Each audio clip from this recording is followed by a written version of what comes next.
Part 1. The Man Who Never Slept in His Cabin. The Atlantic morning star cut through the gray waters like a floating palace of steel, majestic, silent, and full of secrets yet to be revealed. The luxury cruise liner was on the final leg of its journey from Southampton to New York, carrying diplomats, businessmen, socialites, and wanderers chasing new beginnings. Among the passengers stood a small man with an egg-shaped head, a perfectly trimmed mustache, and sharp, observant eyes. Monsieur Hector Varron, a retired Belgian detective now living a quiet life of travel and contemplation, rested both hands lightly on the ship's railing. Varron disliked adventure. Yet somehow, adventure never seemed to dislike him. Behind him, the hum of soft music drifted from the ballroom. Silver trays glided through first-class lounges.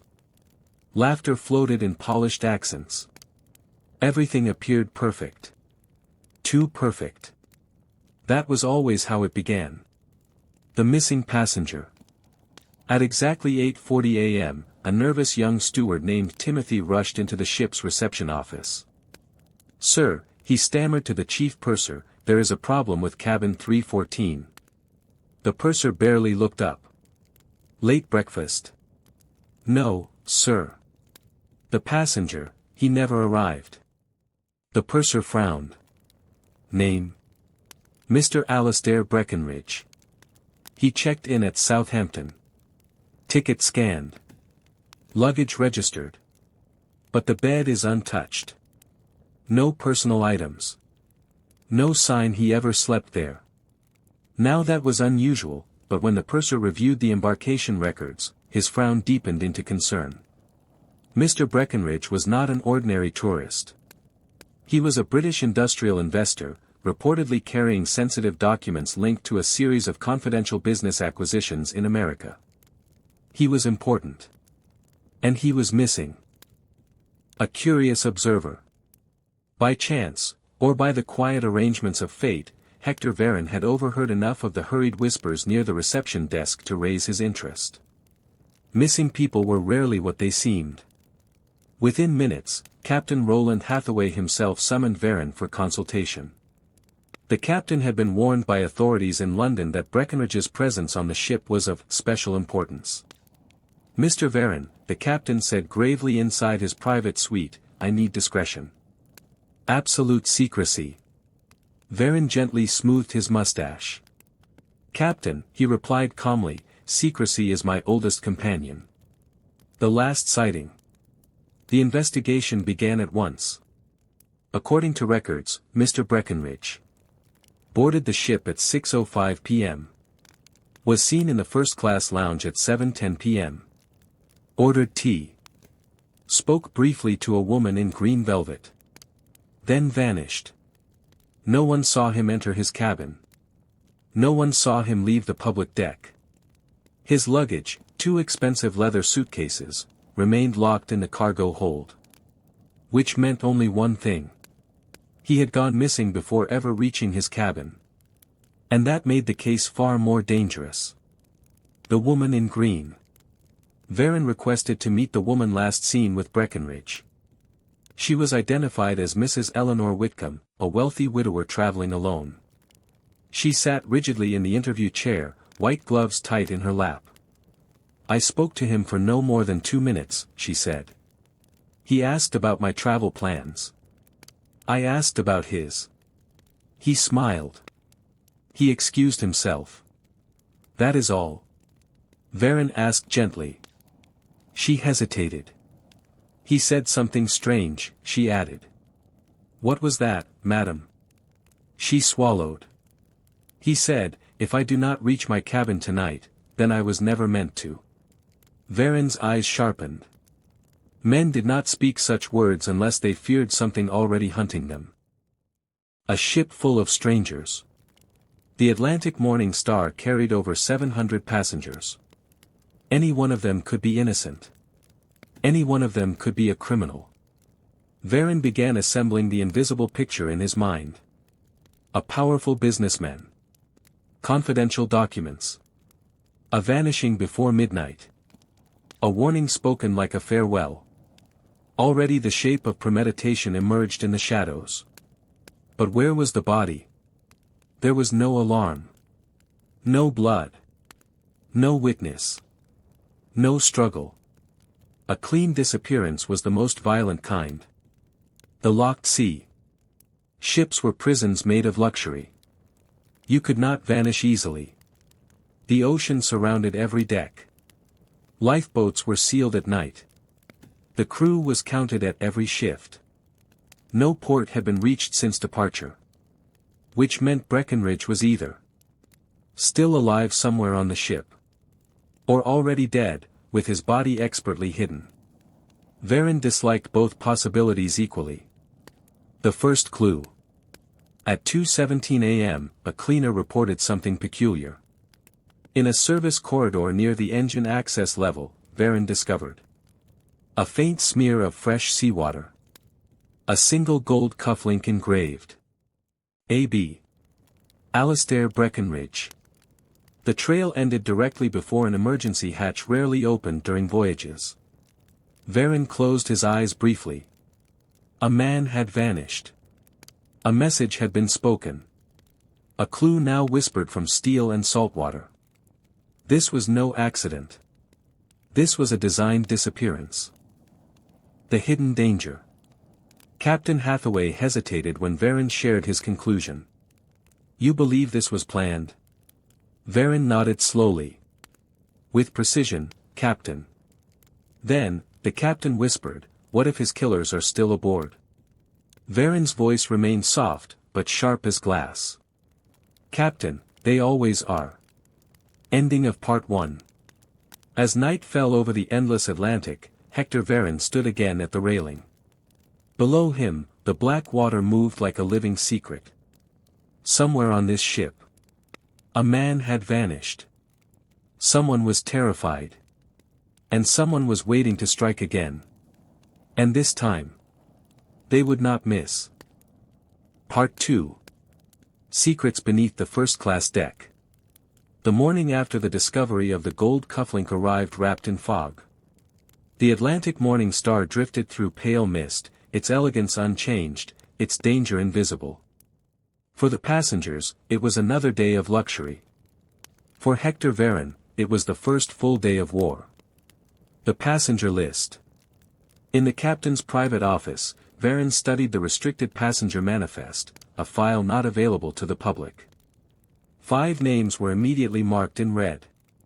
Mrs. Eleanor Whitcomb, the woman in green.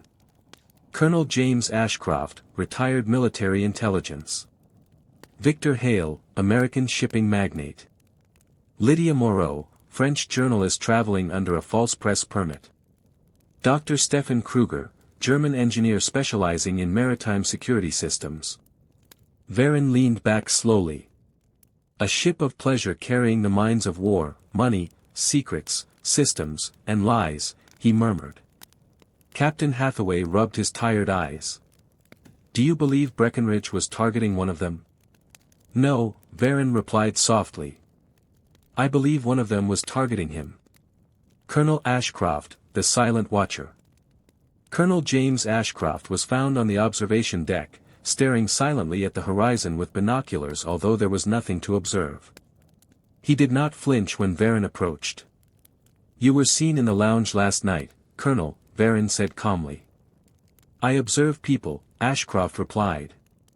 Old habits. Did you observe Mr. Breckenridge vanish? Ashcroft hesitated. I observed fear. Fear of whom? That, the colonel said quietly, is what frightened me. Victor Hale, the man who owned the sea. Victor Hale's private suite was larger than most London apartments. He wore silk pajamas and drank imported coffee. Breckenridge was his business rival. Am I glad he's gone? Hale said bluntly. Yes. Did I kill him? No. If I wanted him dead, the world would know I did it. Varon studied the man carefully. Powerful men rarely hid behind mystery. They hid behind legality. Lydia Moreau, the journalist with too many names. Lydia's passport had 3 previous surnames. She smiled far too easily. Breckenridge was scared, she said. He feared a financial scandal that would shake 3 governments. I was following that trail. Who else knew? Varen asked. Someone on this ship, she said. That answer troubled him deeply. Dr. Stefan Kruger, the engineer who controlled the ship. Dr. Kruger's cabin faced the engine security corridor. The same corridor where the seawater stain was found. A coincidence? Kruger adjusted his glasses nervously.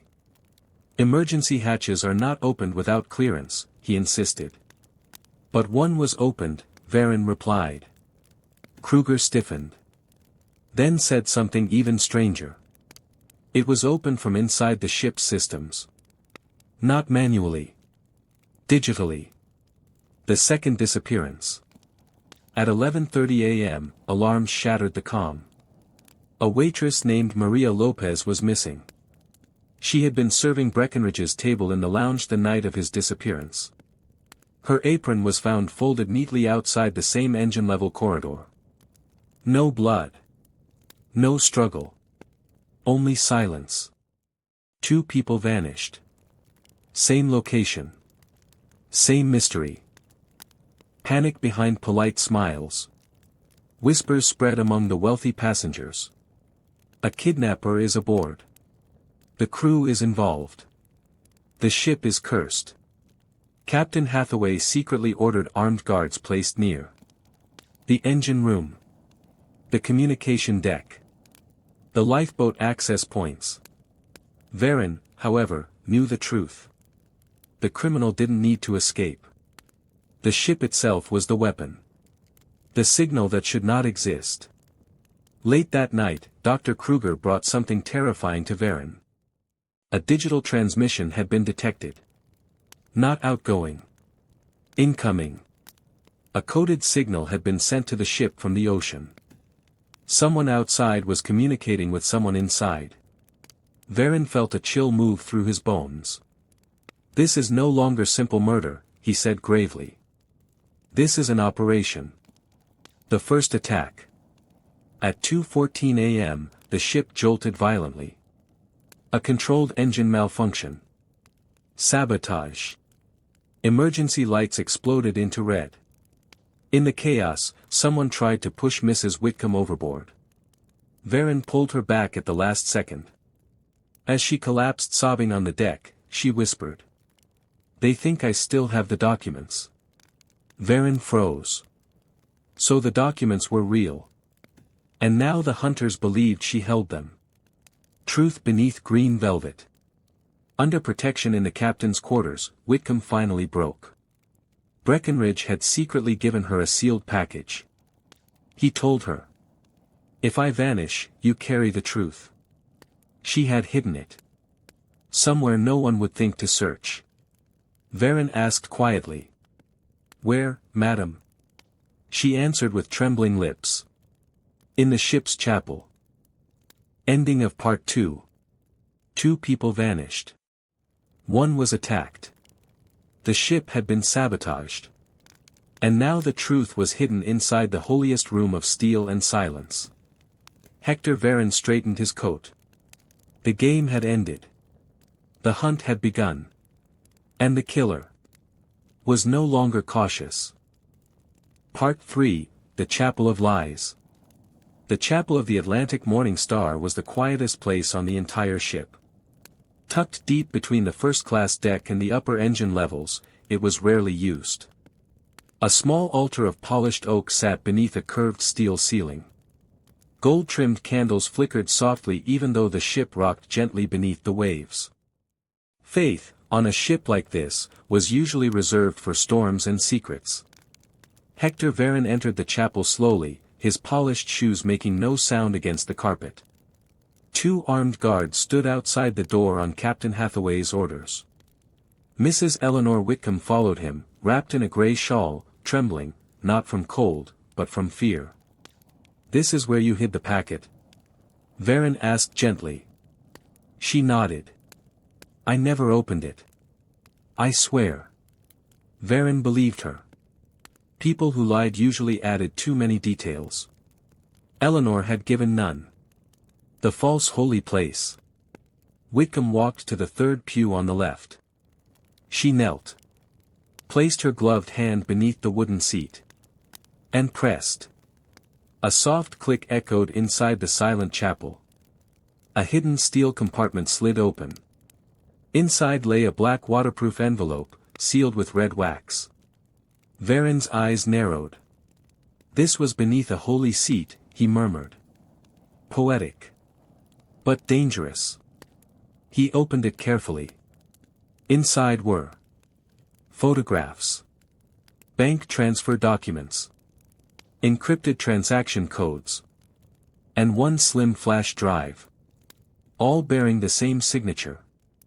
Project Black Star. At the bottom of one document, Alistair Breckenridge's name, listed as financial executor. Varen's expression hardened. He wasn't just a businessman, Varen said. He was the financial heart of something very dark. The real target. Whitcomb sank onto the pew. They said he was going to shut it down, she whispered. That's why they were afraid of him. Who are they? Varen asked. She hesitated. Men who don't travel with luggage, she said. They travel with power. Before Varen could press further, the chapel doors burst open. Captain Hathaway entered, pale and breathless. We have a body, he said. The first confirmed murder. The body of Maria Lopez, the missing waitress, was found inside a locked maintenance shaft. Her neck bore fingerprints. No bruises elsewhere. No defensive wounds. A silent, professional kill. But the most terrifying detail. Her hand was clutching something tightly. A gold cufflink. Engraved. A.B. Breckenridge's second cufflink. Now no one could pretend this was a disappearance. This was murder. The pattern emerges. Varen gathered the inner circle in the secured navigation room. Captain Hathaway. Colonel Ashcroft. Victor Hale. Lydia Moreau. Dr. Stephen Kruger. Mrs. Whitcomb. Varen placed the cufflink on the table. Breckenridge vanished. Maria vanished. Both near the engine corridor. Both connected to this symbol. The killer is not hiding, Varen said softly. The killer is moving freely. Colonel Ashcroft breaks silence. The old intelligence officer finally spoke. Black Star is not a business project, he said grimly. It is a covert financial weapon. Used to collapse governments without bullets. Victor Hale's face tightened. Breckenridge controlled the money flow, Ashcroft continued. If he pulled out, the entire operation would collapse. Everyone now understood. Breckenridge had not been running. He had been preparing for war. The engineers lie. Varen turned slowly to Dr. Kruger. You control ship access systems, Varen said calmly. Emergency hatches. Digital locks. Security overrides. Yes, Kruger said nervously. And the sabotage, Varen continued. The external signal. The unlocked maintenance shaft. All of it required internal access. Kruger swallowed hard. I did not kill anyone, he whispered. I agree, Varen said. Everyone looked at him. You are not the killer, Varen repeated. You are the tool. Kruger suddenly collapsed into the chair. They threatened my daughter, he sobbed. They forced me to give them remote access to certain systems. Varen closed his eyes briefly. Now there were two enemies. One on the ship. One beyond it. The vanishing document. When Varen returned to the chapel to secure the packet. It was gone. Stolen within minutes. The killer had been in the room. Watching. Listening. Waiting. Mrs. Whitcomb broke into hysterics. They took it. It's over. They'll kill us all. Varen's voice remained steady. No, he said. Now they've made their first mistake.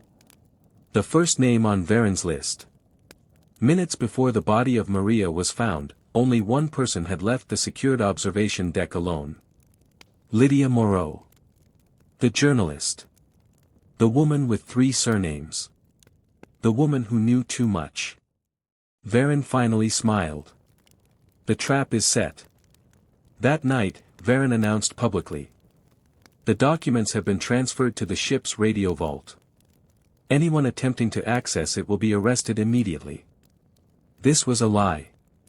The packet was secretly in Varen's own cabin, inside a hollowed book. And the killer took the bait. At 1:42 a.m., the radio vault access alarm triggered. Security rushed in. Inside they found a masked intruder. Slim build. Quick hands. Female. The mask was torn away. Lydia Moreau stared back at them. Caught. And it was not a pleasant smile.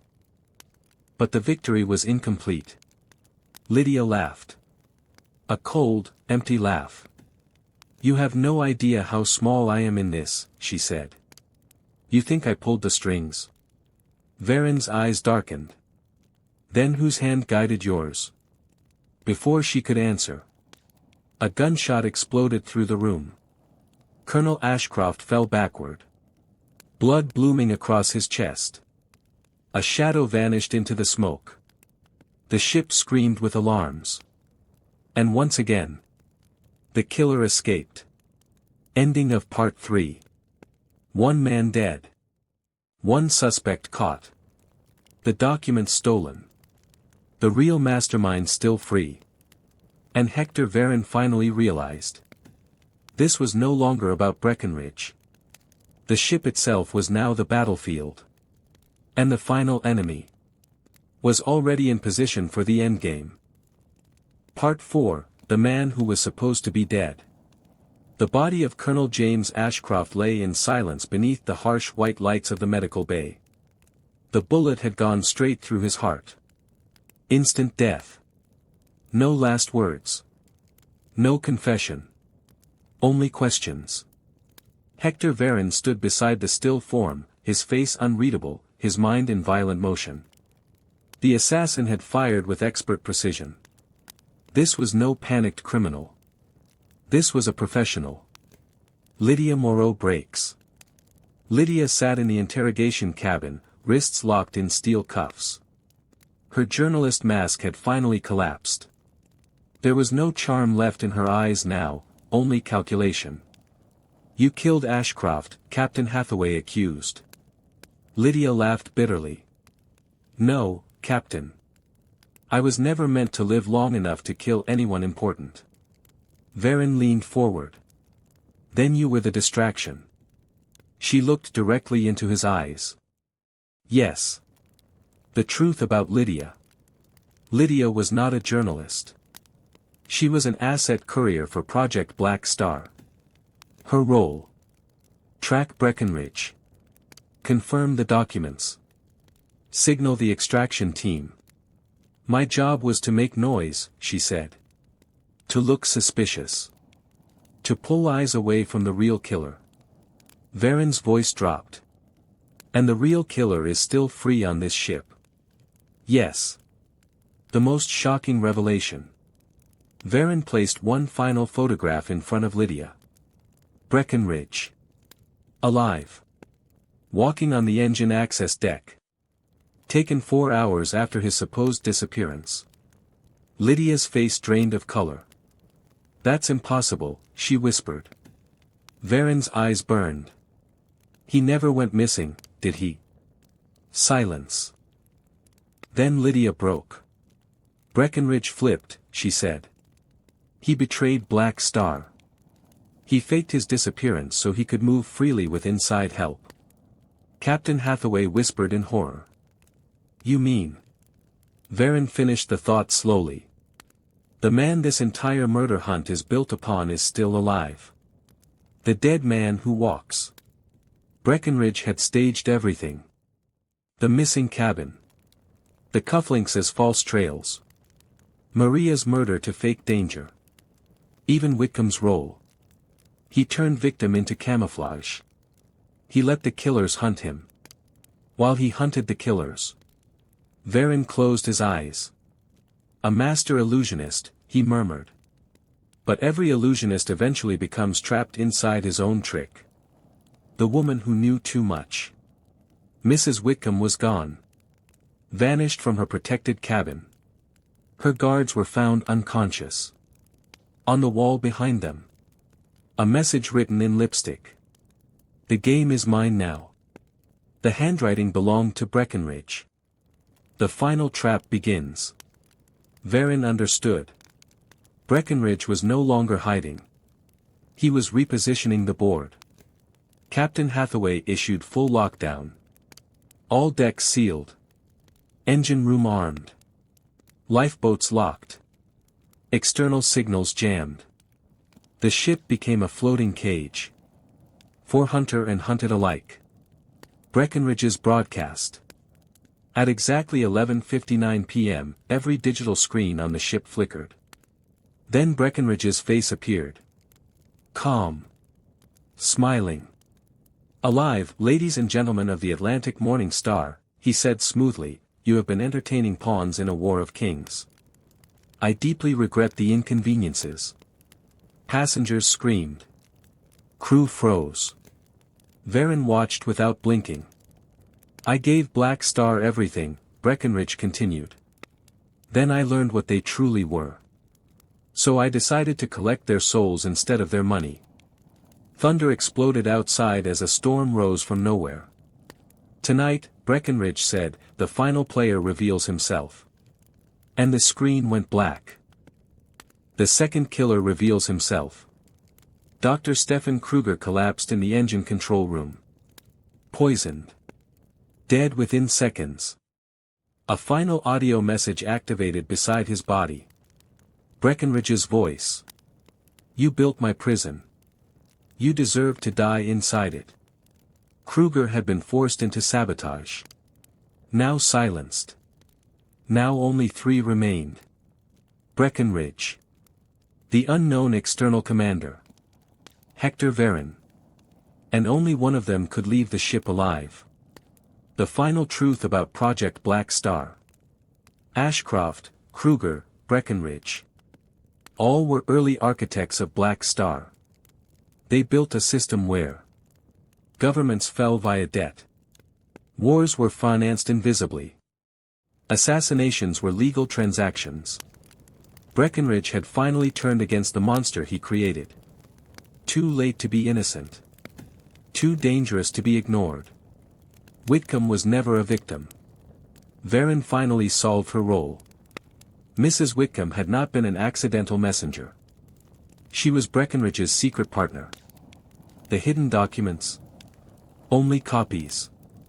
The real core files were with her. And now she had vanished. With him. Location of the final confrontation. The storm intensified. Radar detected a shadow in the ocean. A second ship. Unmarked. No lights. Approaching fast. Breckenridge was preparing extraction. And Whitcomb was delivering the final evidence to Black Star's enemies. Varon smiled softly. So, the endgame is at sea. Ending of Part 4. Breckenridge was alive. Whitcomb had betrayed everyone. 2 killers were already dead. 1 enemy waited beyond the storm. And one final battle was about to begin. Not in the halls of the ship. But on the black, raging water between 2 worlds. Part 5, The Storm Has a Master. The storm did not arrive suddenly. It rose, slowly, deliberately, like a living creature summoned by the secrets buried inside the Atlantic Morning Star. Thunder rolled like distant cannon fire. The sky split again and again with violent white light. Waves climbed higher than the lifeboat deck, crashing against steel with the sound of war. And somewhere beyond that storm, another ship approached. Waiting. The shadow vessel. Radar confirmed it at 0:41 a.m. No registration. No signal reply. No running lights. Just a shape. Moving with purpose. Captain Hathaway stood frozen before the radar screen. "They're not hiding," he whispered. "They're challenging us." Varen's voice was calm. "No, Captain. They are confident. Confidence is louder than stealth." Whitcomb's final betrayal. Security teams searched the ship again. Mrs. Whitcomb was nowhere. But Varen already knew where she had gone. He walked alone to the lowest restricted launch bay, a deck never shown on tourist maps. The storm roared outside. And there she stood. Eleanor Whitcomb. Beside her. Alastair Breckenridge. Alive. Dry.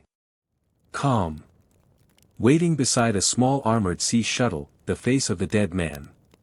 "Impressive work, Monsieur Varen," Breckenridge said smoothly. "You forced me to reveal myself earlier than planned." Varen took one step forward. "You murdered Maria to protect your illusion." Breckenridge tilted his head. "She saw my face. I protected my future." Whitcomb flinched. Varen noticed. The real reason Breckenridge vanished. Breckenridge had never intended to escape quietly. The disappearance was designed to flush out Black Star agents. Force them into panic. Expose the internal traitors. And bring the external commander into the open. Varen said quietly. "You didn't run from Black Star. You baited them." Breckenridge smiled. "Exactly. But Varen saw the deeper crime. You don't want justice," Varen continued. "You want control. You want to replace them." Silence. Breckenridge's smile cracked. Whitcomb turned sharply to him. "Is that true?" she demanded. Breckenridge didn't answer immediately. That hesitation was enough. The external commander speaks. Suddenly the launch bay screens flickered. A distorted video feed appeared. A man in shadow. Only his voice was clear. "Alastair," the commander said calmly. "You were a brilliant accountant. But a terrible god." Breckenridge's jaw tightened. "Adrian Vale," he hissed. "The real head of Black Star." Varen finally had the name. The game was never over. Vale continued. "You thought exposing us would save you. You thought becoming us would protect you. You were wrong on both counts." Outside, the shadow ship fired a warning flare into the storm. A burning red star in the sky. Whitcomb learns the final truth. Breckenridge turned sharply to Whitcomb. "We have to leave now. They'll kill us both." Whitcomb stepped back. "No, you used me. I protected you," he snapped. "You hid behind me." Whitcomb realized the truth. She had never been his partner. She had been his shield. Varen's psychological trap. Varen spoke gently. "Madam, he staged his death. He staged your heroism. He staged your fear." Whitcomb's hands trembled. Breckenridge moved toward her. "You don't understand." She slapped him. Hard. For the first time, emotion shattered his control. The external attack begins. The shadow ship opened fire. Not with missiles. With electromagnetic pulse disruptors. The Atlantic Morning Star lost. External navigation. Half power. Digital communications. Both ships were now blind in the storm. Floating inside chaos. Exactly what Vale wanted. Vale's final offer. The screen crackled back to life. "Hand over the documents, Alastair," Vale said. "And I will give you a painless death." Breckenridge laughed wildly. "You think I kept the originals?" Varen's eyes narrowed. A lie. Breckenridge still had them. Hidden. Inside the ship. The second murder attempt. Without warning, Whitcomb screamed. A red dot appeared on her chest. Sniper laser. From the shadow ship. Varen lunged. The shot fired. The bullet tore through Breckenridge's shoulder instead. He collapsed screaming. Whitcomb fainted. Breckenridge bled. Varen stood above him calmly. "You see," Varen said softly. "The moment you lost control. You became expendable." Breckenridge's confession. Bleeding and trapped, Breckenridge finally broke. The real documents were hidden inside. The ship's main financial server vault. The core of Black Star. Accessible only by Captain's biometric key. Engineer's override. And Breckenridge's personal encryption. And now. Ashcroft was dead. Kruger was dead. And Breckenridge was bleeding out. Only one key remained. Captain Hathaway. The storm peaks. The two ships collided lightly under massive waves. Metal screamed. The sea tried to swallow both sides. Varen looked out into the black water. "The storm has a master," he said. Breckenridge whispered weakly. "And tonight, it is not me." Ending of Part 5. Vale had revealed himself. Breckenridge was injured but alive. Whitcomb was broken but rescued. The final Black Star vault was now exposed. And two ships were locked together in a storm like two monsters in battle. The war for Black Star had reached its final vault. And only one mind on this ship could open it. Hector Varen. Part 6, The Vault That Controlled the World. The Atlantic Morning Star was no longer a luxury ship. It was a battlefield. The storm raged with merciless discipline. The shadow vessel remained locked alongside like a predator refusing to release its wounded prey. Between them stretched black water and the invisible threat of death. Inside the launch bay, Breckenridge lay on the steel floor, blood pumping from his shoulder. Whitcomb had been carried to medical safety. The armored shuttle was destroyed by falling debris. Every escape route was gone. Hector Varen stood motionless, watching the collapse of a man who once controlled invisible empires. The truth about the vault. Captain Hathaway arrived with armed crew. Breckenridge was secured in restraints and taken to the medical wing under guard. Varen followed calmly. Inside the emergency navigation chamber, Varen explained everything. "The Black Star Vault is not merely a storage system," Varen said. "It is a living financial weapon. It decides which nations survive debt and which drown in it." Captain Hathaway whispered. "My ship carries the lever of the world." "Yes," Varen replied. "And someone outside is trying to seize it right now."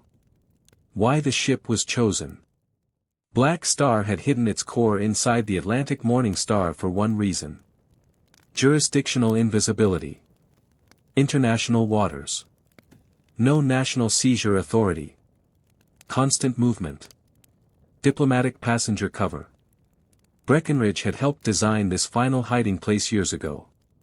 And now he had betrayed it. The last key problem. 3 keys had once protected the vault. Military authorization, Ashcroft, dead. Engineering control, Kruger, dead. Financial encryption, Breckenridge, dying. Only one override remained. Captain Hathaway's Master Command biometric. Vale knew this.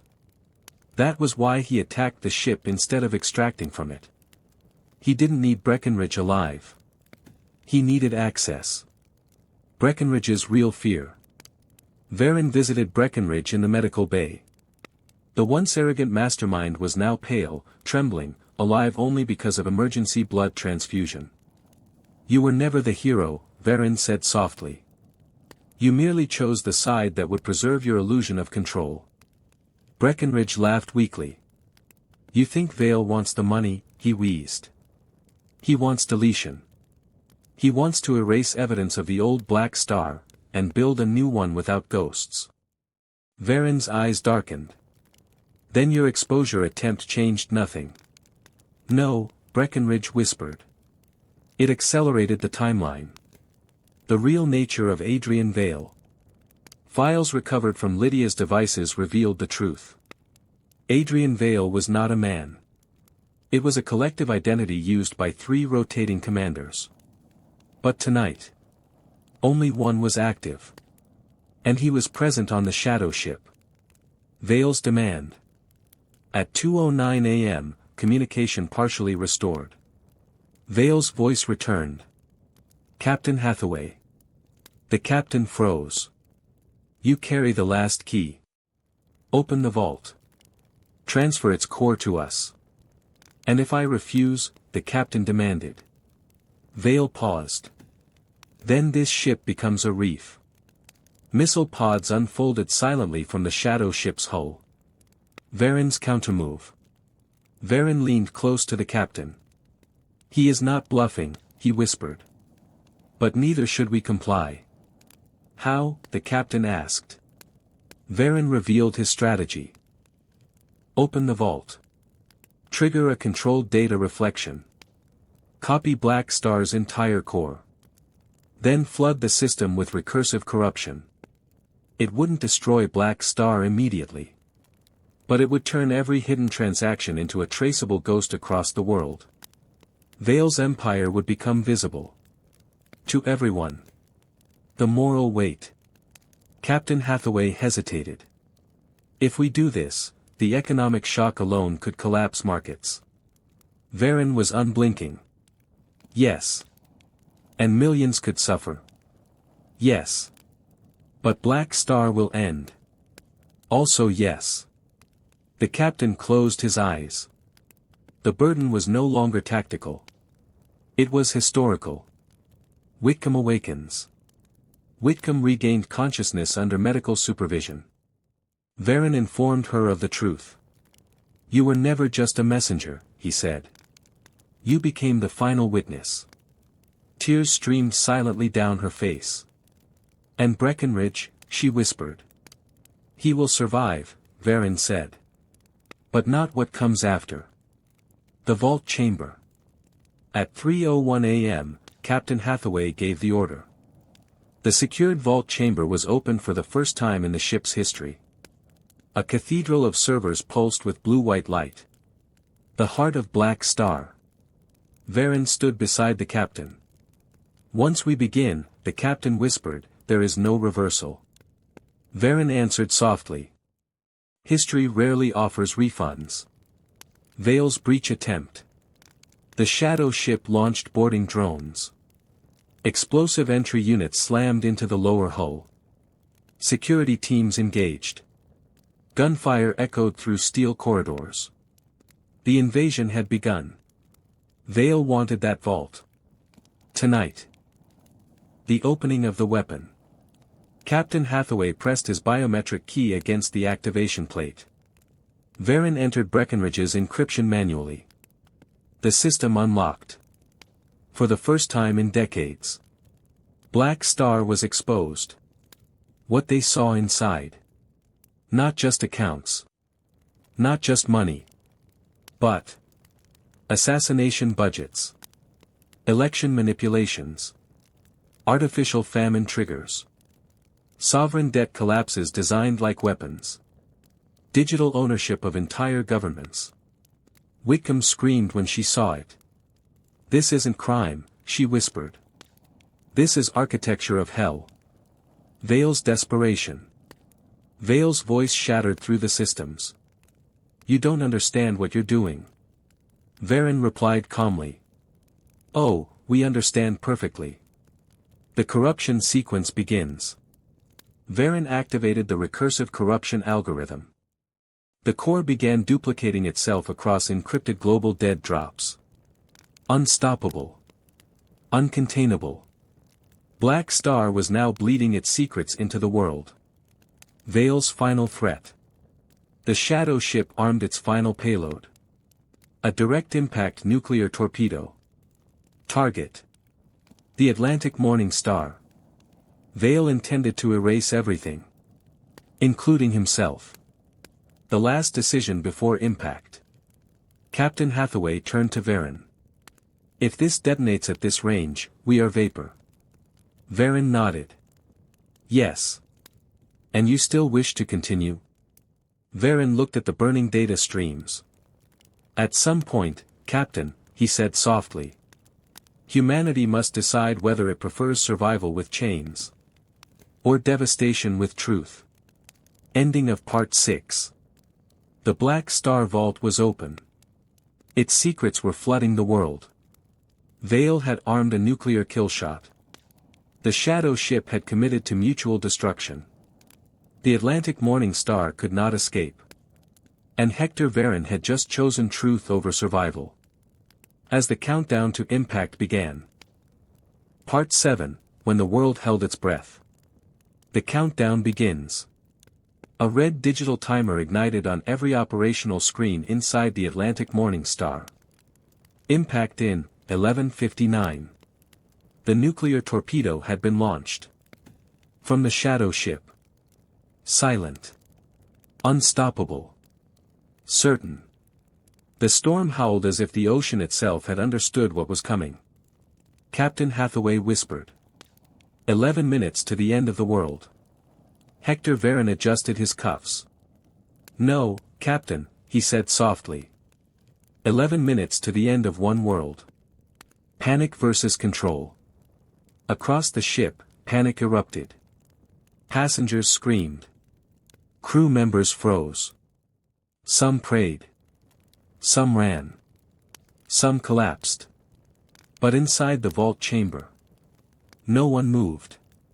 The servers screamed with data overflow as Black Star's secrets flooded into the world's dark networks. Governments. Intelligence agencies. Private militias. Everyone was receiving the same nightmare at the same time. Black Star was dying publicly. And Vale knew it. Vale's open channel. For the first time, Adrian Vale opened a full transmission. His face appeared on the main vault screen. No shadows now. A lean man. Gray hair.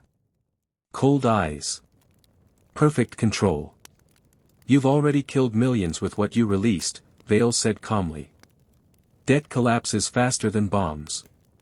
Varen replied gently. Bombs destroy cities, Monsieur Vale. You destroyed futures. Vale smiled faintly. And you believe exposure heals them? Varen did not answer. Because the truth was heavier than belief. Breckenridge watches his empire burn. Breckenridge was wheeled into the vault chamber on a medical gurney. Against protocol. Against safety. Varen had ordered it. Let him see the proof of his redemption, Varen had said. And of his damnation. Breckenridge stared at the data storms. Financial webs collapsing. Shell empires unmasking. Political figures resigning in real time. His life's work was unraveling globally. I built a god, he whispered. No, Varen replied quietly. You built a machine that convinced men they were gods. The torpedo's silent path. Engineering reported. The torpedo was submersible. Heat shielded. Immune to digital interference. Running on dead reckoning after launch. We can't jam it, the engineer said. We can't outrun it. Captain Hathaway closed his eyes. Then logically, he said slowly. We only have one remaining target. All eyes turned to the shadow ship. Varen's impossible proposal. Varen spoke with surgical calm. We ran the shadow ship. The room fell silent. That vessel carries the torpedo command relay, Varen continued. If we destroy its control core before final arming, the torpedo will detonate prematurely, far enough to spare this ship. Hathaway stared at him in disbelief. We'll be torn apart by the blast wave anyway. Yes, Varen said. But we may not be vaporized. Breckenridge laughed weakly. You're betting the survival of thousands on partial physics? Varen met his gaze. No. I am betting it on human inconsistency. Engineers always design weapons to obey men longer than men deserve. Whitcomb's choice. Whitcomb stood trembling at the edge of the chamber. If we ram them, she whispered. How many survive? Varen met her eyes honestly. Some. And if we do nothing? None. Silence. Then she straightened. Then do it, she said. And if I die, at least I die carrying the truth you showed the world. For the first time, Varen bowed his head to her. Not as a detective. But as an equal. Vale's final psychological strike. Vale leaned closer to the camera. You still believe this is about morality, he said to Varen. But I will survive this. I always do. Even if this body dies, Black Star will rise again under another name. Varen smiled faintly. You mistake something fundamental, he replied. Systems like yours survive only in shadow. Tonight, the sun has risen permanently. Vale's eyes flickered for the first time. Fear. Real fear. The collision course. Captain Hathaway gave the order. All engines to maximum burn. The Atlantic Morning Star turned violently. The shadow ship loomed ahead, dark, angular, armed like a floating executioner. Distance closing fast. 6 km. 4 km. 2 km. Passengers were forced into impact positions. Medical teams strapped down the wounded. Power surged to the forward hull. Breckenridge's final act. Suddenly, Breckenridge ripped free of his medical restraints. Varen turned sharply. Breckenridge staggered toward the central console. What are you doing? Whitcomb cried. Breckenridge shouted through the pain. Finishing what I started. He slammed his palm onto the vault's final administrative seal. Self-sacrifice override engaged. Varen's eyes widened. Breckenridge had just fused his biometric life signature permanently into the Black Star release algorithm. If he died, the system would never be reclaimable by anyone. Not Vale. Not governments. Not criminals. Dead forever. Breckenridge collapsed, smiling weakly. Now it can't be stolen back, he whispered. Then his heart stopped. Flatline. Silence. For the first time, Alistair Breckenridge truly died. And this time, the world was safer for it. Whitcomb sobbed uncontrollably. Even Varen closed his eyes. The ramming impact. 1 kilometer. The shadow ship fired defensive drones. Security cannons on the Morning Star opened fire. Explosions lit the storm like artificial lightning. 400 meters. Vale's voice roared through the channel. You cannot kill an idea. Varen whispered back. No. But we can bury its architects. The impact. The Atlantic Morning Star slammed into the shadow ship at full engine burn. Steel met steel. The universe detonated. Fire erupted. Pressure crushed. Time fractured. The shadow ship's control core imploded. The nuclear torpedo lost guidance. It detonated prematurely. Far beneath the ocean. A blinding underwater star. A shockwave ripped upward. The Morning Star was hurled sideways. Engines dead. Power gone. Silence swallowed the storm. After the fire. Black water. Floating debris. Burning fragments of 2 empires. The Morning Star drifted, broken but afloat.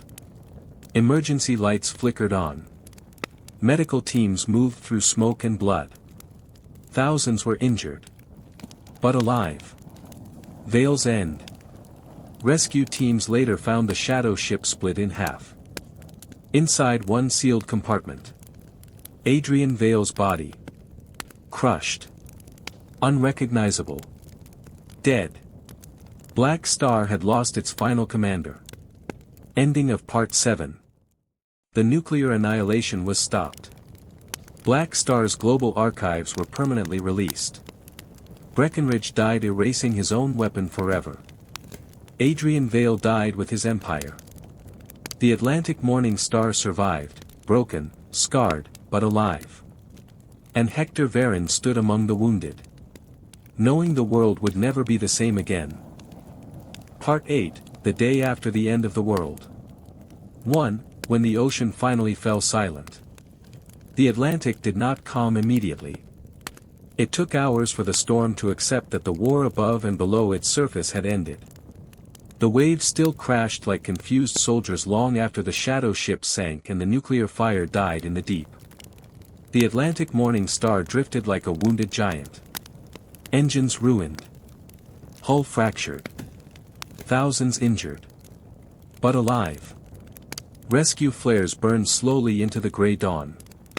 And with the first weak light of morning, the world began to understand what had been released into it. 2. The first shockwave, information. Before any rescue ship arrived, the Black Star data tsunami had already reached every continent. Inside, names of presidents bought and sold.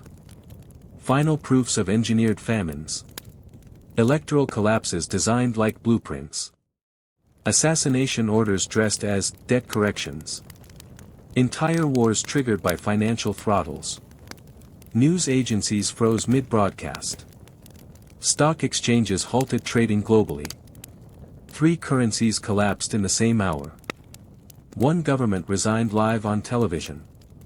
And for the first time in a century, the world discovered who really ruled it. 3. The arrests began before the rescue. Even before helicopters touched the sea. Targets were already falling. A finance minister in Eastern Europe shot himself in his office. A tech tycoon in Singapore jumped from a tower. A royal advisor disappeared into a diplomatic black hole. A World Bank board member was arrested at gunpoint as cameras rolled. Black Star had been everywhere. And now, so was justice. 4. Inside the broken ship. Medical bays overflowed. Blood-stained luxury carpets. Passengers who had once worried about champagne temperature now waited silently for triage. Some cried. Some stared. Some laughed hysterically. Trauma rewires people quickly. In the central command corridor, Hector Varron sat alone on a metal bench, his coat torn, hands folded perfectly as always. For the first time in his life, there was no puzzle left. No enemy. No hidden layer. Only consequences. 5. Whitcomb beside the dead man. Eleanor Whitcomb stood in the containment ward, staring at Breckenridge's covered body. The man who had used her. Betrayed her. Saved the world. And destroyed himself. All at once. She whispered. You were never meant to be a hero. And yet you chose to die like one. No one answered. 6. Captain Hathaway's burden. Captain Hathaway refused sedation. He walked the damaged bridge for 6 straight hours, issuing orders like a man possessed. When the first rescue coalition arrived, American, British, French, and NATO vessels together, he finally allowed his hands to shake. One officer whispered. Captain, what happens now? Hathaway replied softly. Now the world learns how dangerous the truth is. 7. Varron's private reckoning. A military physician examined Varron's injured shoulder. You were extremely lucky, she said. Varron answered quietly. No, doctor. I was extremely spared. And that is heavier. She didn't understand. But some survivors do not measure luck in survival. They measure it in what they must carry after. 8. Vale's legacy was not just death. Adrian Vale had died. But fragments of his command network remained scattered. Sleeper financiers. Data assassins. Economic mercenaries. Corporate armies disguised as consulting firms. Governments panicked. Because without Black Star's centralized control, the chaos was now free roaming.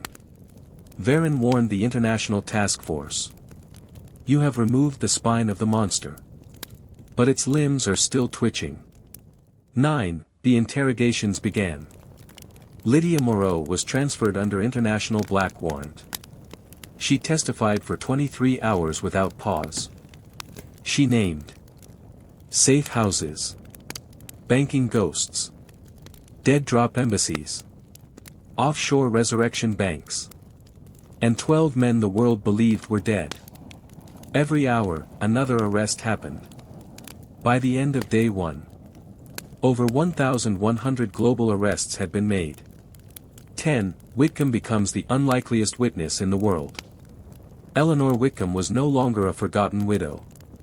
She was now the final living civilian witness to Black Star's core. The last person Breckinridge trusted. The woman whose fear carried the opening flame of the leak. Presidents requested her testimony.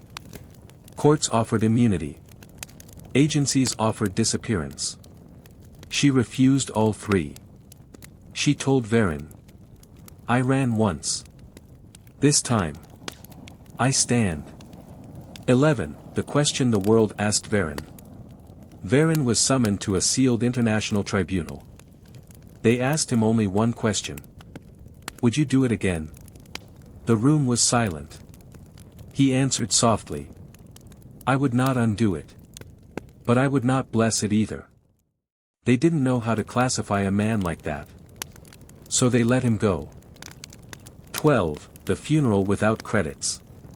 Breckinridge was buried at sea. No honor guard. No nameplate. No history. Only Whitcomb, Varen, and Captain Hathaway stood at the rail. The ocean accepted him without judgment. Whitcomb whispered. He never belonged to land. Varen answered.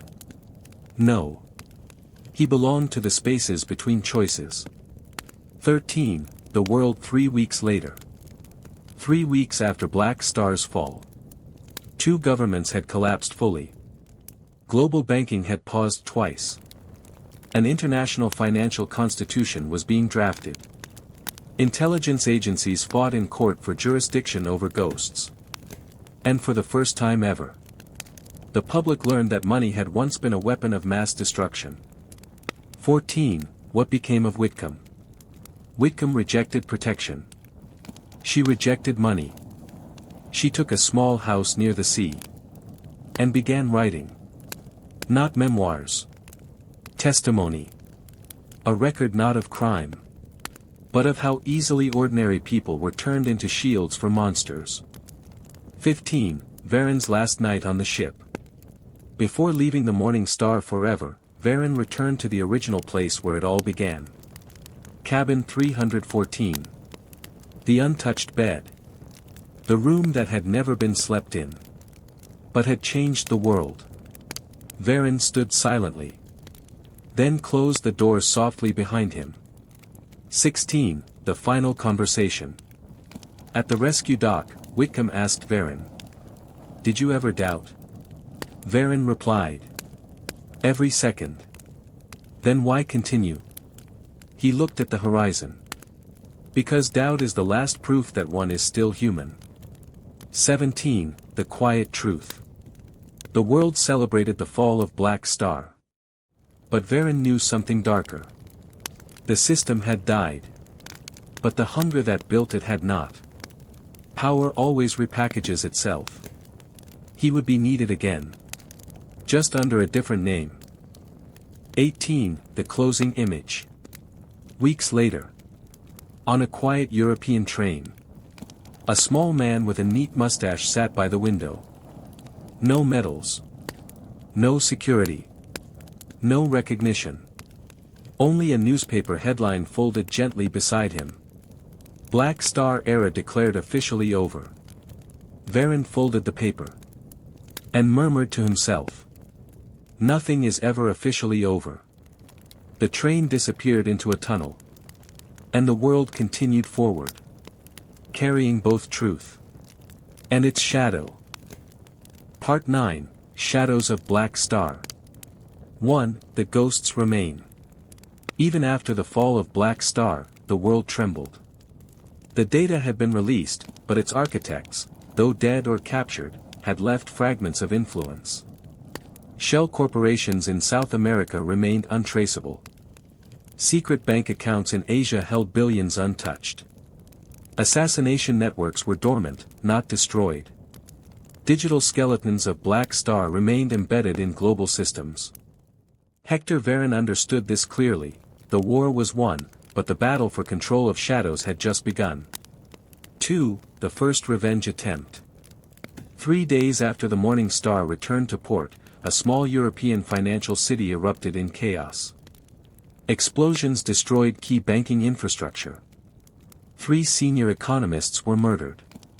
1 diplomat disappeared without a trace. Varron was called immediately. A single signature was traced back to a minor shell company, Orpheus Group, a known Black Star sleeper cell.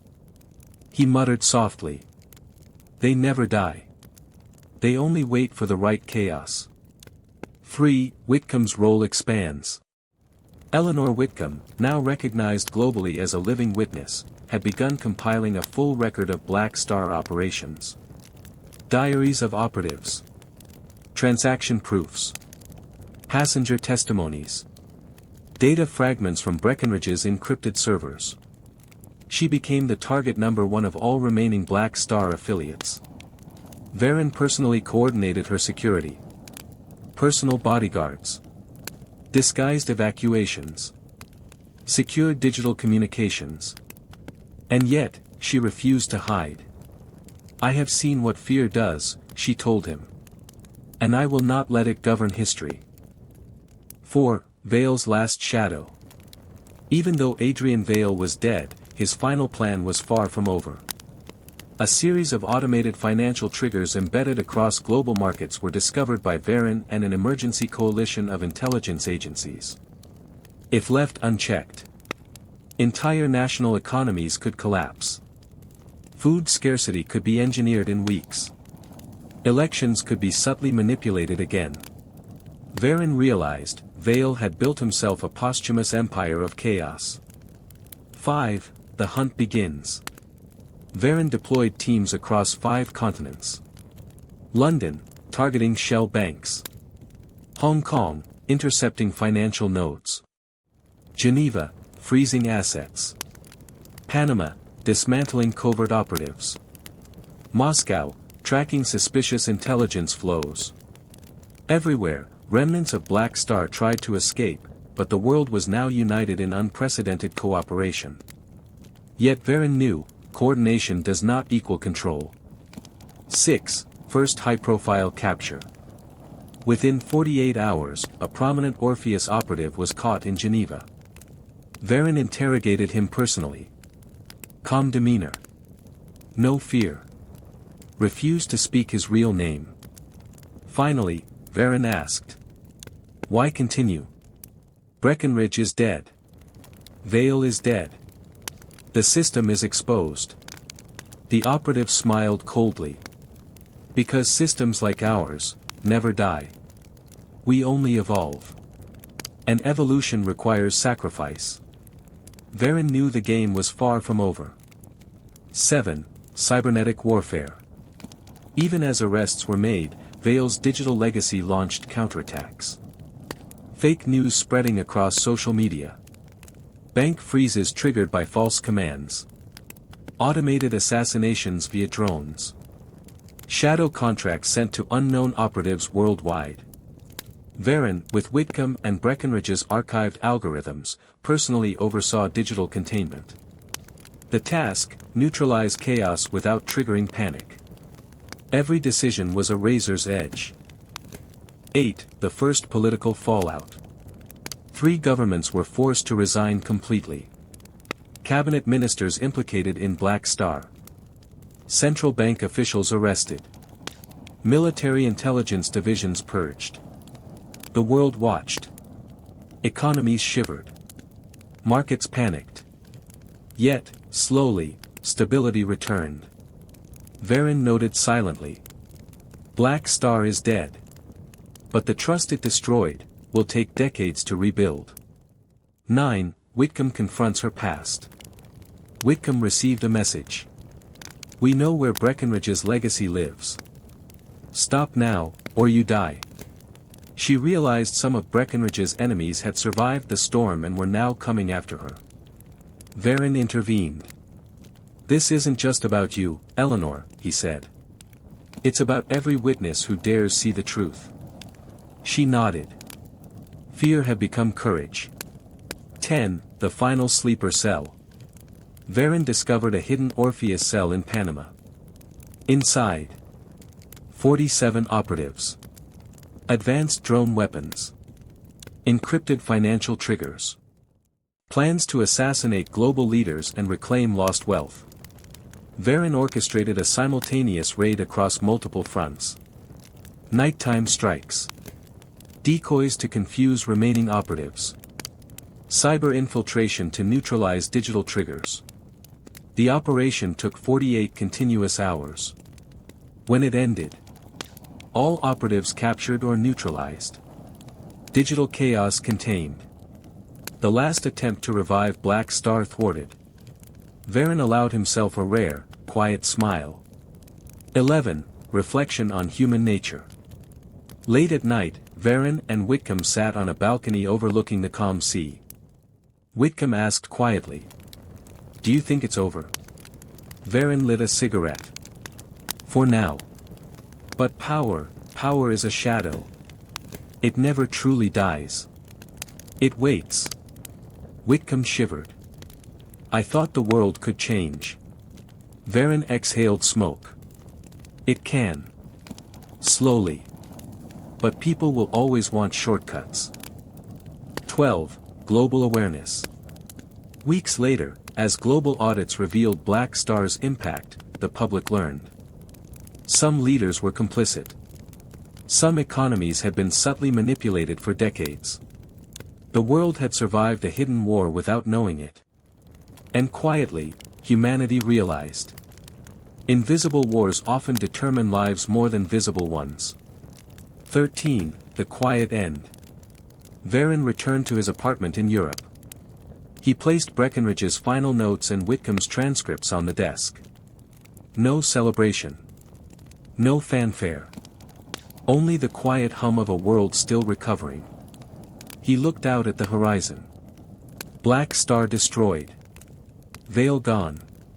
Breckenridge dead. Whitcomb alive. Humanity, unaware. Varin whispered to himself. The game is over, but the shadows remain. He lit another cigarette. And for the first time, he allowed himself a deep, reflective exhale. Part 10, Court of Shadows. 1. The World Watches. 3 months after the Atlantic Morning Star returned. The world's attention shifted from emergency response to justice.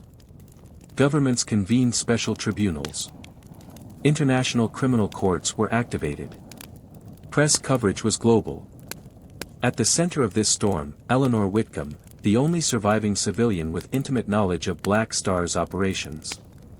Every news outlet called her the widow who knew too much. The last witness of Black Star. The woman who saw the empire of shadows. Whitcomb, however, had refused all fame. She only sought truth. 2. Charges against Whitcomb. Whitcomb was formally charged with possession of classified Black Star documents. Potential obstruction of international investigations. Being an accessory to Breckenridge's earlier financial manipulations. The irony was brutal. She had done nothing illegal in intention. Yet the law demanded accountability. Varin observed silently from the courtroom gallery. History rarely distinguishes between intention and consequence, he whispered. 3. The opening arguments. The prosecution opened with a cold tone. Madame Whitcomb had access to the most dangerous secrets in human history. Had she acted differently, or failed to act, the world might still be under Black Star's shadow. The defense countered. Ms. Whitcomb acted in extreme circumstances. She cooperated fully, risked her life repeatedly, and exposed a system that threatened billions. The courtroom held its breath. 4. Varon testifies. Hector Varon was called to the stand. Tall, composed, unfazed. Eyes that missed nothing. He recounted. The Morning Star mission. Breckinridge's betrayal. Whitcomb's courage. Vale's posthumous attempts to destabilize the world. Every detail was precise, factual, unemotional. When asked about Whitcomb's intentions, Varon paused. She chose humanity over personal safety. That is the simplest measure of her innocence. Even the prosecution faltered. 5. Global ramifications in court. Evidence presented.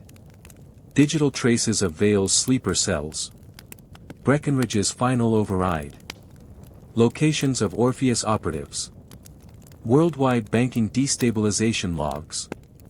The courtroom screens displayed a digital map of chaos spreading across continents. It was overwhelming. Whitcomb remained silent. Her calm in the face of global horror impressed everyone. 6. Public opinion divides. Outside the tribunal, the world reacted strongly. Some hailed Whitcomb as a heroine. Others questioned her complicity in a system she did not control. Social media divided into factions debating morality versus legality. Varon noted quietly. Public opinion is the newest battlefield of morality. One that kills less physically, but perhaps more permanently. 7. Witnesses for the defense. Varon orchestrated several high-profile testimonies. Surviving Morning Star crew. Captain Hathaway. International intelligence officers. Key surviving operatives of Black Star who had turned witness. Each story reinforced Whitcomb's courage, foresight, and cooperation. 8. Breckinridge's final legacy. Varon presented a recorded message from Breckinridge, recovered from his final encrypted logs. Eleanor Whitcomb was my only trust. She bore my errors so that others might survive. No one else deserved this burden. The courtroom remained silent. Even judges were affected. 9. Cross-examination. The prosecution attempted to corner Whitcomb. You had access to financial weapons. You did nothing to stop deaths caused by Black Star. Whitcomb answered. I acted within the only framework possible. I exposed the system. I did not protect it. And I risked myself at every step. The courtroom murmured. Varon observed the subtle shift in perception. Public opinion inside the room was beginning to favor her. 10. The verdict. After weeks of hearings, the court delivered its decision. Whitcomb, acquitted of all charges. The judgment stated. While Eleanor Whitcomb possessed knowledge of the Black Star operations, she acted in the interest of humanity, exposed global threats, and collaborated fully with international authorities. She is not guilty under any legal or moral interpretation recognized by this tribunal. The courtroom erupted in applause, but Whitcomb remained composed. 11. Moral victory beyond the court. Outside, the world debated the ruling. Scholars called it the trial of shadows. Politicians claimed victory for justice. Activists hailed Whitcomb as a model of courage. Whitcomb herself said quietly, I do not celebrate. I only bear witness. Varon nodded, recognizing the subtle victory of restraint over triumph. 12. The last threads of Black Star. Even after the trial. Some financial nodes remained dormant but dangerous. Some former operatives were untraceable. Some countries quietly audited their political and financial systems. Varon wrote reports for international coalitions, warning. Black Star may be dead, but shadows adapt faster than light. The next threat may not come from the same monsters, but from new ones learning old lessons. 13. Whitcomb's transformation. The trial left Whitcomb changed. She refused fame. She refused power. She dedicated her life to transparency and oversight. Varon reflected. She is a reminder that ordinary humans can bear extraordinary burdens, without ever becoming the monster they fight. 14. Varon's final observation in the court. As the court emptied, Varon stood alone for a moment, noting, "Humanity is fragile. Systems endure beyond individuals. Morality is always a spectrum, not a line." And then he left quietly. No applause, no recognition. Because he knew the story wasn't truly over. 15. Closing scene. At sunset, Whitcomb walked alone on a quiet coastline. Waves whispered secrets. Horizon burned gold. The world was recovering slowly. She held nothing but her notes, her experience, and the knowledge that some truths must be carried in silence. Varon, watching from a distance, whispered to himself. Justice is temporary. Vigilance is eternal. And for the first time in months, the two of them allowed themselves a quiet, shared understanding. Part 11, The Residual Shadows. 1. The quiet before the storm. Months had passed since Whitcomb's trial. The world seemed calmer. Markets had stabilized. Governments were reorganized. But Hector Varon knew better. Black Star may have been dismantled, its leaders dead or neutralized, but systems die slowly. Digital remnants. Financial ghosts. Untraceable operatives. Somewhere, the seed of chaos waited to sprout again. Varon sat in a small, dimly lit office in Brussels. Maps, satellite feeds, encrypted communication logs, everything was spread before him. He lit a cigarette and whispered to himself. The shadows linger longer than the bodies. 2. The first thread. A routine audit of dormant offshore accounts revealed a strange pattern. Small but continuous transfers. Linked to companies dissolved years ago. Originating from jurisdictions previously believed to be clean. Varon's brow furrowed. Vale built a fail-safe, he muttered. A skeleton army of financial nodes waiting for activation. 3. An unexpected message. Late one night, a secure channel lit up. Monsieur Varon. You believe Black Star is finished. You are mistaken. Some of us remain. And we watch. The Orpheus remnants. Varon didn't panic. He smiled faintly. Finally, someone wants to play the game properly. 4. The global hunt. Varon's next step was meticulous. Tracking patterns across 6 continents. Engaging international intelligence quietly. Mapping communication nodes, shell accounts, and dormant operatives. Each lead required patience and subtlety. A wrong move, Varon said to his assistant. And we trigger chaos before we can contain it. 5. The hidden cells. 3 weeks into the investigation, Varon uncovered a hidden cell in Africa. Leaders were academics, businessmen, and bureaucrats. They were unaware of each other's existence. Each held a single piece of Vale's residual infrastructure. Divide and conquer, Varon noted. Vale always prepared for contingency. 6. Psychological maneuvering. Varon didn't act immediately. Instead, he leaked false intelligence to flush operatives. Sent anonymous warnings to test reactions. Monitored digital chatter for patterns.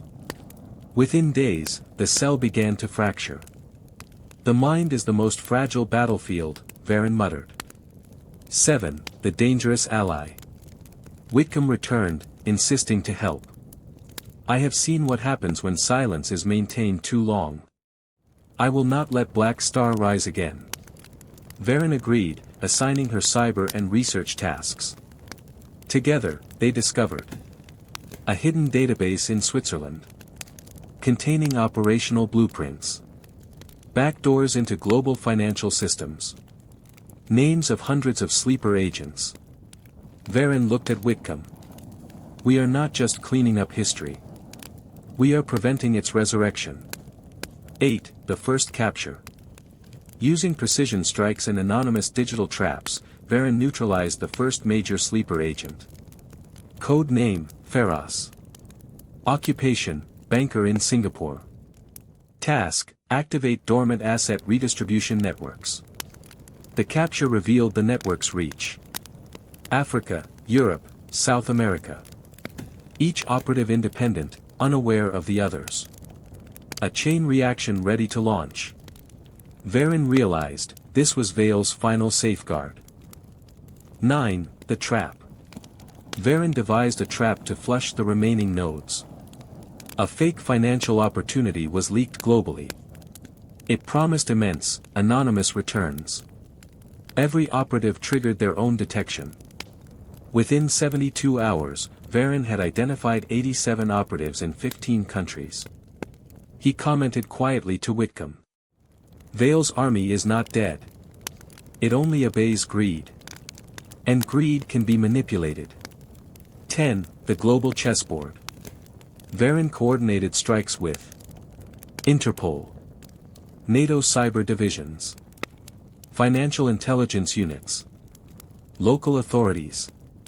Every operation was surgical. No collateral damage. No leaks. Maximum efficiency. Whitcomb tracked digital trails, confirming identities, financial flows, and potential escape routes. It is chess, she said. And he is always thinking 5 moves ahead. Varen nodded.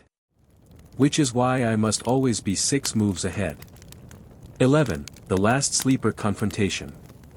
The final operative was discovered in Buenos Aires. A senior banker controlling dormant shell accounts. Code name, Orpheus Prime. Completely unaware of Varen's awareness until the operation began. Varen personally handled the negotiation. Psychological interrogation. Exposure of the impossibility of escape. Detailed explanation of global consequences. The operative surrendered quietly, leaving the last network dismantled. Varen recorded everything for historical and legal purposes. 12. Reflection on power. Sitting in a quiet hotel room after months of operations, Varen reflected. Black Star is gone. Its leaders are dead. But power itself is eternal. It evolves. It hides. It waits. One cannot destroy systems. Only contain them. And for that, vigilance is the price of humanity's survival. 13. Whitcomb's closing contribution. Whitcomb prepared a comprehensive dossier. Black Star's rise and fall. Operational blueprints. Residual risks. Survivor testimonies. The world will never be the same, she said to Varen. But at least it now has a chance. Varen replied quietly. Chance is everything. Especially when monsters sleep. 14. Closing the case. For now. With every operative captured, network neutralized, and digital footprint secured. Global financial and political systems returned to normal. Whitcomb became a global consultant on clandestine operations. Varen disappeared quietly, leaving no trace except whispers in intelligence circles. Even months later, news articles would occasionally hint at the man who saved the world in silence. Varen's final message to Whitcomb. Some battles are invisible. Some victories are silent. And some monsters never truly die. Part 12, Silence After the Storm. 1. The Calm After Chaos. Months had passed since the final dismantling of Black Star. The Atlantic Morning Star remained in port as a silent monument, half damaged, fully historic. Hector Varen walked along its decks alone, memories heavy in his mind. Storms survived. Shadows chased. Monsters faced. Truth revealed. Yet the ocean seemed indifferent to it all. The sea remembers nothing, he murmured. And yet it tells everything. The wind whispered through fractured steel, like the faint echo of battles fought in silence. 2. Whitcomb's new path. Eleanor Whitcomb had retreated to a quiet coastal town. She no longer feared. She no longer sought fame. She dedicated herself to documenting history. Her journal, meticulously compiled, became a manual for understanding systemic corruption and clandestine power. Varen visited occasionally, always brief, always precise. "Do you ever fear the world forgetting?" she asked one afternoon. "No," Varen replied calmly. "The world remembers only what it cannot ignore. You are now part of its memory." 3. Reflections on Breckenridge. Varen stood at sea over Breckenridge's final resting place. The man had sacrificed himself to ensure Black Star's secrets were gone forever. His death, paradoxically, was both violent and peaceful.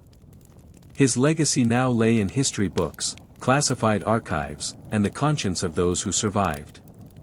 Varen whispered. He became the shield, as he always feared he might become the monster. And in that, he redeemed everything.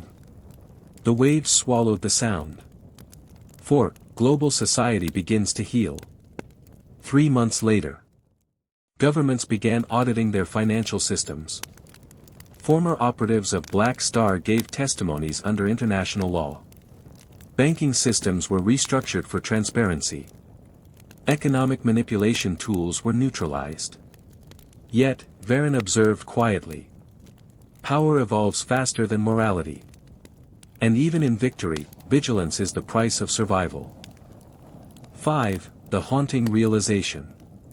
Varen visited old crime scenes and previously inaccessible data hubs. Small pockets of Black Star influence remained. Some operatives had vanished entirely.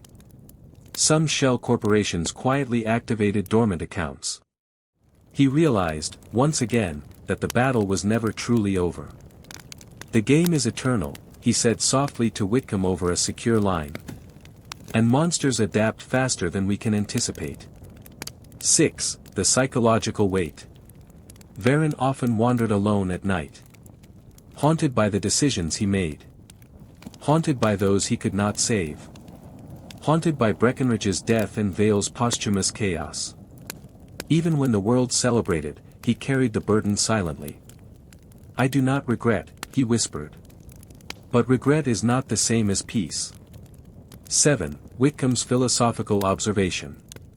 Whitcomb, in her study, reflected. Humanity survived a hidden war. Ordinary people bore extraordinary burdens. Truth came at an unbearable personal cost. "We are not heroes," she wrote. "We are witnesses. And witnesses shape the world more than tyrants ever do." 8. A final shadow emerges.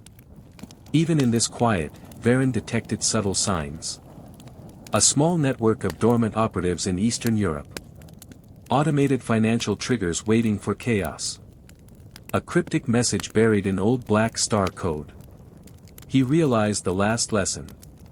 The shadows never vanish. They wait. And when the world forgets, they return. 9. The ultimate reflection. Varen returned to a quiet cliffside overlooking the Atlantic. Waves crashed. Sunlight glimmered. Ships sailed by, unaware of what had occurred. He reflected on human nature. Power. Fear. Courage. Betrayal. Redemption.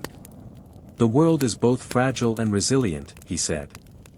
And the smallest choices ripple farther than empires ever could. 10. Whitcomb and Varen, final meeting. On a windswept dock, Varen met Whitcomb one final time. "Do you ever regret intervening?" she asked. "Regret is a luxury," he said. "I intervene because the world cannot afford indifference." They stood in silence. For the first time, no plans, no schemes, no investigations. Just the quiet knowledge that some stories end not in victory or defeat, but in survival and witness. 11. The world moves on. Months turned into years. Government stabilized. Economies recovered. Some Black Star remnants were never found. Whitcomb's writings became references for intelligence agencies and historians. Varen disappeared quietly into obscurity. The world believed the story was over. But Varen knew better. History repeats not because men forget, but because they never truly learn. 12. Closing the circle. The Atlantic Morning Star remained docked, a ghost of its own legend. Empty decks. Broken cabins. Memories etched in steel and blood. Varen walked the ship one final time, standing where the first storm had begun. Every puzzle has an end, he whispered. Every shadow has a limit. But the darkness. It always finds a way to wait. He left the ship silently, closing the door behind him. No applause. No cameras. Only the sea, eternal and indifferent. 13. The last message. In a secure letter to Whitcomb. Eleanor. You have done what no one else could. The world owes you its memory. Remain vigilant, for vigilance is the true victory. H.V. Whitcomb folded it carefully, placing it in her archive. The storm was over. The shadows remained. And the world continued. 14. Final reflection, silence after the storm. The final scene lingers on. Sun over the horizon. Waves stretching infinitely. Varen walking alone. Whitcomb writing quietly. Some victories are silent. Some monsters are gone only for now. And sometimes, survival is the only story worth telling.